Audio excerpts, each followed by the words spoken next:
কি পিতামাতার সাথে উত্তম আচরণ করবেন? ইনশাআল্লাহ। আওয়াজ নাই।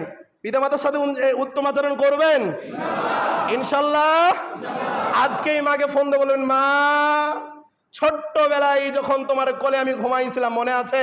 মায়ের সাথে পুরাতন গল্প করবেন। আপনার আন্টারস্টিং মায়ের সাথে বাড়িয়ে দিবেন, তিনি কে? মায়ের সাথে তো কথাই বলতে চান না, নিজের বান্ধবীর সাথে ঘন্টার পর ঘন্টা কথা বলতে পারেন। নিজের বান্ধবীর সাথে ঘন্টার পর ঘন্টা কথা বলছেন। নিজের যে জন্মদাতা মা বিছানে যখন প্রসাব করে দিয়েছেন, আপনার স্ত্রীকে এসে পরিষ্কার করেছে? আপনার নাকে যখন ময়লা লেগেছিল আপনার স্ত্রী পরিষ্কার করেছে? আজও যদি আপনি 10 বছর 30 বছর ধরে সংসার করছেন, আজও যদি আপনার চোখের কোণে ময়লা লেগে থাকে আর মা আর স্ত্রী যদি একসাথে এক জায়গাতে বসে থাকে, আপনার স্ত্রী বাঁকা চোখে তাকাবে কিন্তু আপনার মা বাঁকা চোখে তাকাবে? অথচ ওই স্ত্রীর সাথে 20 বছর 30 বছর সংসার হয়ে গেছে। কথা সত্য না মিথ্যা?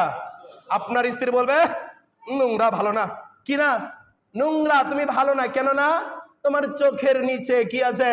ময়লা জমে আছে। তোমার নাকে ময়লা জমে আছে, তুমি ভালো না, তুমি এগুলো পরিষ্কার করে আসো। কিন্তু মা বাবা কি এটা বলবে কখনো?